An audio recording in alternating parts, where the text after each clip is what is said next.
used to hate my girlfriend's parrot. He's a Timner African Grey, the small of the two kinds. A softer shade with a horn-coloured bill.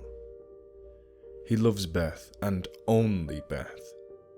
To him, I'm competition. So I've learned just to keep away from his cage, the various perches throughout her house, and to avoid touching my girlfriend when he's sitting with her. If I follow these rules, everything is alright. Unless, of course, I want to do something terrible like kiss my girlfriend or something egregious like that. Beth got jeepers in middle school. She got sick and missed an entire year. The teenage hormones had kicked in, and none of her old friends wanted anything to do with her. She was so lonely that her parents picked out a pet for her. They wanted something she could really interact with, and her mother was allergic to fur. So they went down to the pet store and asked for something with feathers. Beth and Jeepers have been inseparable since the day they brought him home. She was homeschooled during high school, and he studied with her. She lived off campus in college, so he could come with her. And now that she has a good job, she bought a cute little house and put perches in nearly every room so that he could join in just about any activity. Jeepers was never outright mean to me, but he always turned his back to me, and occasionally growled if he was sitting on Beth's shoulder and I reached out to stroke her hair. He didn't like me, and I didn't like him. What boyfriend wants to share his girlfriend with a bird anyway? But boy, can that thing talk. Beth has told me that some parrots never talk, others talk a little, and some, like Jeepers, just talk their heads off. And with the better talkers, it's not like a pirate movie where they just squawk, "Art pieces of 8!" They say things as close as they can get to the original voice they heard it in. She told me it was difficult to teach a bird to say something, as they like to mimic things that excite or interest them. So stuff you say with gusto sounds fun to them. That's why he swears like a sailor. But he says just a ton of other things too. "Good morning," when she takes the cover off his cage. "No, no, no, no, no," when he doesn't want to do something. "Dinner's ready," when it's time to eat. Beth's name over and over again. Cutesy little platitudes he picked up from me, which I find somehow insulting, like he's deliberately copying me to charm my lady or something. "Good night," when he wants Beth to cover him up and turn the lights out. And just countless other things. He even mimics sounds, like doors opening and closing, the microwave, radio static, the smoke alarm. It's like anything he hears, he can reproduce. But only if he wants to. Beth was wearing that pink and white retro dress I liked with her blue ruffled apron. I hope it's not too chauvinistic to think that she was at her cutest when cooking. We'd met at a cooking class, actually, 4 years ago. It was a singles thing, I'll admit it, but I was also there to pick up a few tips on how to up my bachelor chow game. Instead, I picked up Beth. We paired up for the rest of the classes and celebrated by making a ridiculously complicated meal when we graduated. We've been together ever since. Anyway, Beth was in the kitchen making her spaghetti, which was my favorite dish she made. And I was sitting in the connected living room watching the Steelers lose to the Seahawks and handling a few emails from work. Dinner's ready, Jeepers had already started, excited for his meal. Beth always made sure he had a fresh dinner, just like us. Jeepers didn't know she was still cooking. He just knew that she was in the kitchen and it was about dinner time, so he just wouldn't shut up. "Jeepers!" I finally broke. "Knock it off!" "He's just excited for dinner," Beth cooed. "It's spaghetti. Do you blame him?" "I know," I sighed. I kept my feelings about Jeepers to myself. She knew my relationship with her bird was strained, but she worked hard to keep the peace. "I'm just stressed over work." It was a blame lie, but she gave me a sympathetic smile and went back to the stove. "Knock it off!" I jumped and turned to look at Jeepers, who was staring in the kitchen. "Knock it off!" he repeated in my voice nearly perfectly. Looks like someone learned a new phrase. She was giggling. Thanks for that, Alex.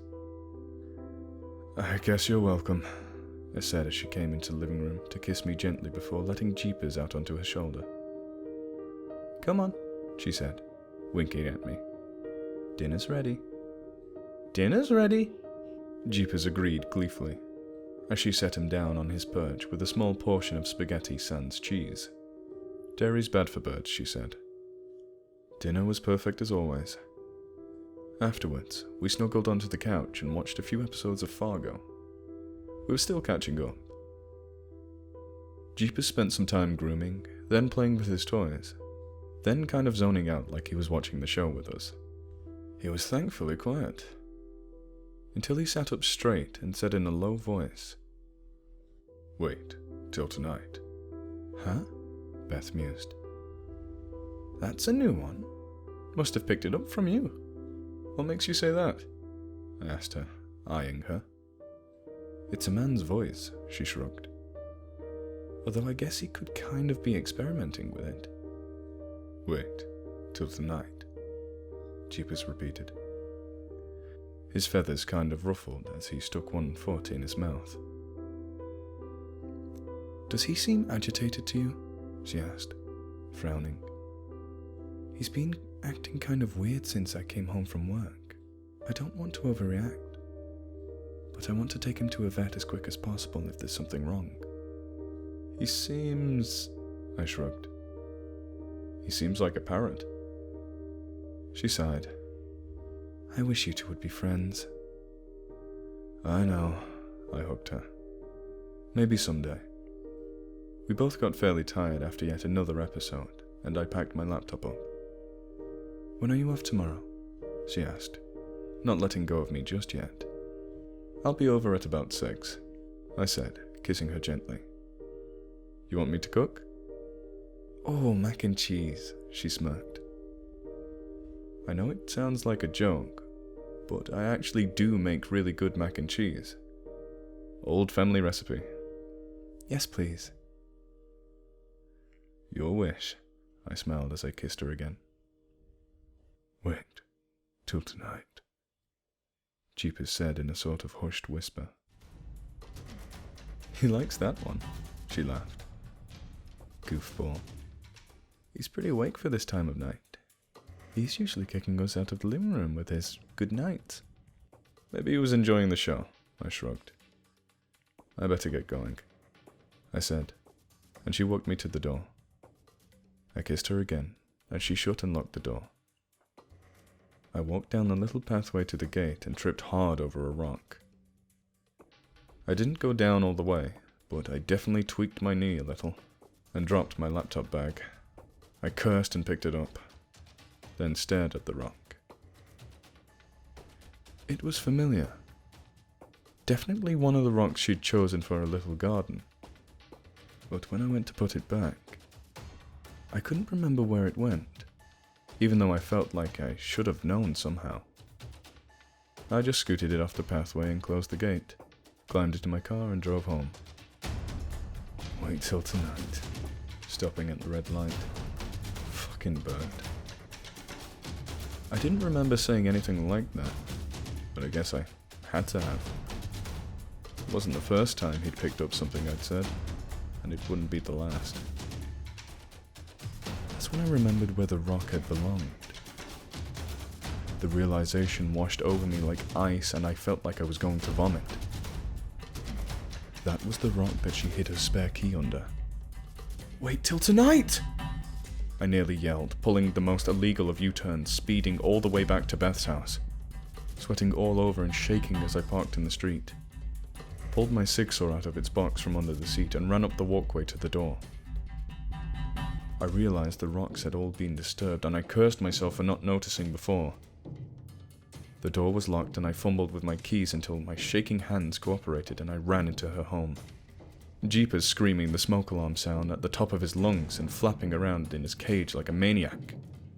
I could hear Beth screaming upstairs, and I ran the stairs 2 at a time, kicking her bedroom door in and screaming wordlessly at her attackers. There was a bear of a man sitting on Beth's chest and choking her slender neck with his huge hands. She was scratching ragged lines all across his knuckles and wrist, as he'd let loose just enough for her to scream before returning to choking the life out of her. His partner, a smaller man, stood next to the bed, telling the other man what to do, his hand down his pants. "Get off of her!" I screamed, and before I could really think about it, I shot the man on top of my girlfriend. I caught him in the shoulder, and he jerked and fell off the bed. "Hands!" I screamed at the other. He gave me a twisted smile, but obliged. "Beth, are you alright?" I asked, gun trained on the little man. She was gasping, gagging. "Alex," she managed. "You..." "Call the police," I said, my arms getting tired. The cops came and arrested the two men, explained that they'd been looking for men matching their description in connection with 4 murders. They'd break in, hide in the house, and wait until night to strangle their victims in their own beds. Wait till night. After the hospital, Beth didn't want to sleep at my house, so I stayed with her instead.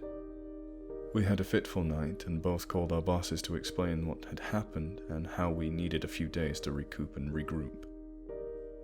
I sat on the couch the next morning, sipping my coffee while Beth slept in. I pulled the covers off of Jeep's cage for the day, and he just stared at me. "Thanks," I said, smiling at him. "You're a good boy, Jeepers." "Good boy, Jeepers," he puffed up and shook his feathers out. "I love you, Beth." That one was definitely in my voice.